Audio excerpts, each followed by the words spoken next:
Paris, January 5, 1895. In the courtyard of the École Militaire, Captain Alfred Dreyfus stands before soldiers and a crowd hungry to see a traitor punished. One by one, symbols of his service are torn from his uniform. Then, his sword is snapped in two, a ritual meant to erase his honor before the nation. But Dreyfus does not confess. He cries that he is innocent as the crowd answers with hatred. To them, the verdict is truth. What they do not know is that the case against him is built on doubt, secrecy, and prejudice. And what Dreyfus cannot yet know is more terrifying. The army will discover evidence pointing to another man. Instead of freeing Dreyfus, officers will hide the truth, silence witnesses, and forge proof against him. This is not only a wrongful conviction, it is the moment an institution chooses its reputation over a human life. France in the 1890s was a nation still haunted by defeat. In 1870, Prussia had crushed the French army, taken Alsace-Lorraine, and left behind a wound that never fully closed. The military became more than an institution. It became a symbol of national honor, recovery, and revenge. To question the army was, for many, to question France itself. Alfred Dreyfus had been born in Alsace. His family chose French citizenship after the region was annexed by Germany, and Alfred built his life around proving where his loyalty belonged. He became an artillery officer, disciplined, ambitious, precise. But he was also Jewish, and in an officer corps shaped by nationalism, suspicion, and growing antisemitism, that difference mattered. Then, French intelligence intercepted a torn memorandum from the German embassy. It listed military secrets available for delivery, artillery information, troop details, and documents that could weaken France. The note was unsigned. The handwriting was uncertain. The evidence was thin. But investigators wanted a traitor who had access, education, and a connection to Alsace. Dreyfus seemed to fit the outline they had already created. Before the army examined whether he had betrayed France, prejudice had decided that he was capable of it. Soon, suspicion hardened into certainty. Every fact about him was reinterpreted as guilt. His intelligence became cunning, his reserve became secrecy, and his background became motive. The investigation did not begin with proof and lead to Dreyfus. It began with fear, then searched for a man the country was ready to blame. The army's case against Dreyfus began with handwriting. Investigators compared his writing to the bordereau, the unsigned memorandum recovered from the German embassy. The experts did not agree. Some saw similarities, others saw important differences. But uncertainty did not slow the investigation, because the officers in charge were no longer asking who wrote the document. They were trying to prove that Dreyfus had. Major Armand Dupaty de Clam summoned him under false pretenses and dictated a letter containing phrases from the bordereau. He watched Dreyfus's hand, his face, even his breathing. When Dreyfus appeared nervous, it was called guilt. When he remained controlled, that was called calculation. Every reaction became evidence because the conclusion had already been chosen. Then came the court-martial. The proceedings were held behind closed doors. Dreyfus and his lawyer challenged the handwriting claims and demanded real proof that he had passed secrets to Germany. The public evidence was not enough, so military officials gave the judges a secret dossier that the defense was never allowed to see. Dreyfus could not examine it. His lawyer could not challenge it. The judges considered accusations that existed beyond the rules of a fair trial. This was the bargain at the center of the case. The army protected the appearance of competence, and Dreyfus paid the price. Admitting uncertainty might embarrass military intelligence. Convicting one officer was easier. To the court, military authority carried more weight than the rights of one defendant. On December 22, 1894, the judges found him guilty of treason. The verdict sounded final, but it rested on disputed handwriting, hidden documents, and a process designed to prevent the accused from answering the case against him. Dreyfus was not convicted because the evidence was overwhelming. He was convicted because secrecy made weak evidence impossible to defeat. On January 5, 1895, Alfred Dreyfus was led into the courtyard of the École Militaire for a punishment designed to destroy more than his career. Before soldiers and civilians, the insignia were ripped from his uniform. His sword was broken across an officer's knee as the crowd shouted for his death. Dreyfus answered with the only weapon he had left, his voice. "I am innocent," he cried. "Long live France!" Days later, he was shipped across the Atlantic to Devil's Island, a prison outpost off the coast of French Guiana. There, the heat was relentless, the isolation nearly total, and the guards were ordered to watch him constantly. At times, he was chained to his bed through the night. He had no courtroom to defend himself in now, no audience willing to listen. Only the sea, the walls, and the fear that France had forgotten him. But his family had not. His wife, Lucy, wrote to him, fought for permission to send letters, and refused to let the state reduce her husband to the word traitor. His brother, Mathieu, became the engine of the campaign to clear his name. He contacted lawyers, journalists, politicians, and anyone willing to question the official story. For Alfred, those efforts were invisible. On the island, he survived by clinging to discipline, memory, and the belief that truth still existed somewhere beyond his prison, with no certainty he would ever return home alive. The government had taken his rank, his freedom, and years of his life. It could not force him to confess to a crime he had not committed.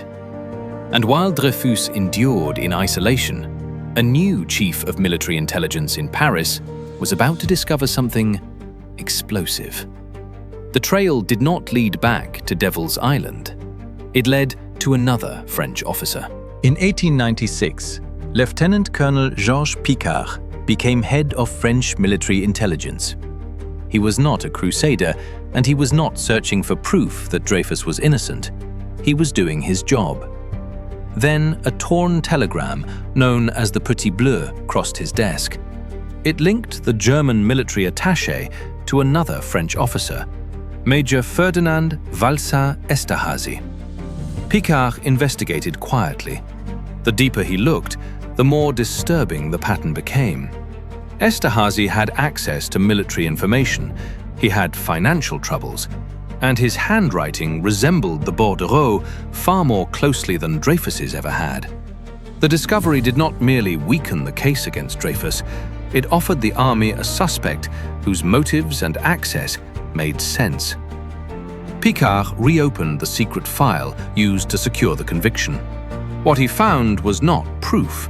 It was suggestion, prejudice, and material that did not establish Dreyfus's guilt. For the first time, the army had a real chance to correct the injustice. Its leaders refused. To admit Esterhazy's involvement would mean admitting that Dreyfus had been condemned through a secret and deeply flawed process. It would expose military intelligence, embarrass senior officers, and shatter the image of an institution that claimed it could not be wrong. So Picquart became the problem. He was transferred away from Paris, pushed out of intelligence, and sent to Tunisia, far from the evidence he had uncovered. But silencing him was not enough. Commandant Hubert Joseph Henri created a document that appeared to confirm Dreyfus as a German agent. It was a forgery, manufactured after doubts about the original case had become impossible to ignore. That changed everything. A mistake can be defended through pride. A weak case can survive through fear. But a forged document requires a conscious decision. Someone must create the lie, others must accept it, and powerful men must decide that preserving the institution matters more than correcting the crime. Esterhazy remained free. Picard was removed.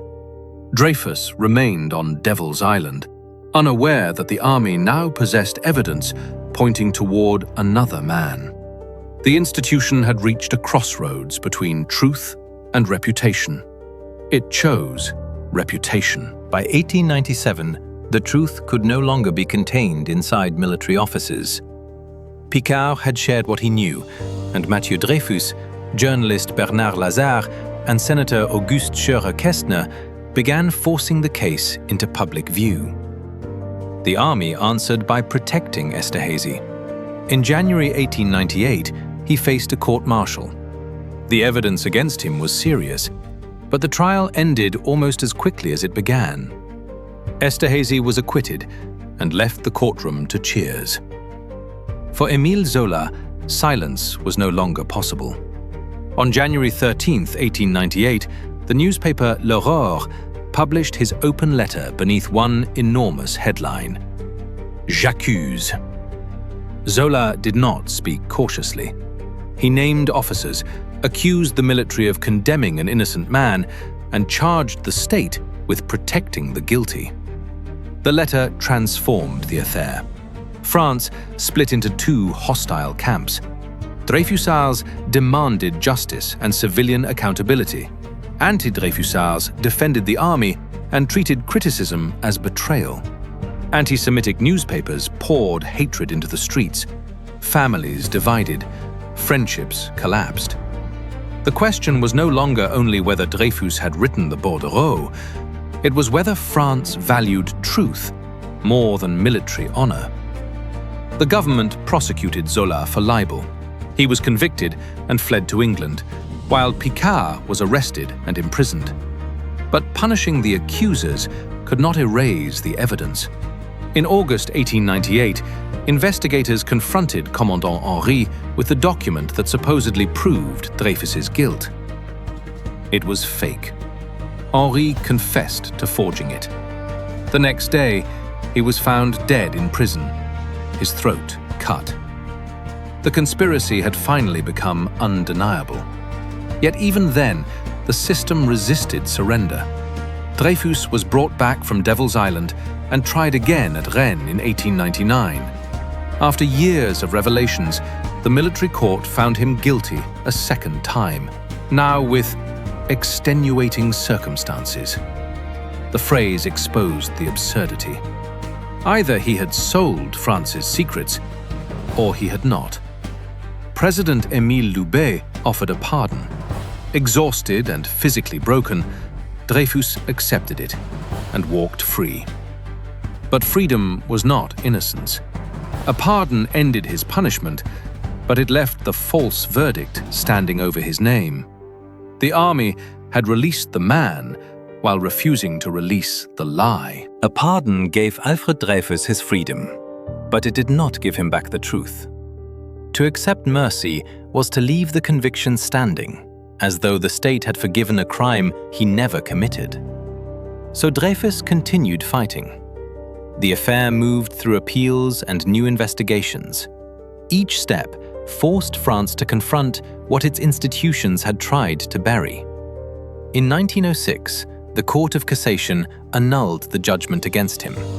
There would be no third military trial, no new attempt to preserve the accusation. The conviction was erased, and Dreyfus was exonerated. He returned to the army and received the Legion of Honor. But justice had arrived 12 years late. It could not return the years on Devil's Island. It could not erase the broken sword, the isolation, or the pain carried by Lucie, Mathieu, and their family. Émile Zola did not live to see the final decision. Picard lost his career for refusing to ignore what he discovered. The central questions were now answered. The original case rested on disputed handwriting and secret evidence hidden from the defense. Picard found the trail leading to Esterhazy. Henry forged evidence because admitting the truth threatened careers, authority, and the prestige of the army. That makes the Dreyfus Affair more than a story about one wrongful conviction. Institutions do not become dangerous only when villains control them. They become dangerous when people decide that loyalty requires silence, that reputation matters more than honesty, and that one innocent life is an acceptable price for preserving trust. Dreyfus was cleared, but the darkest deal had been made. Truth was sacrificed, so power would not have to admit it was wrong. Subscribe to History's Darkest Deals and like this video for more stories of power, betrayal, and the human cost of hidden history.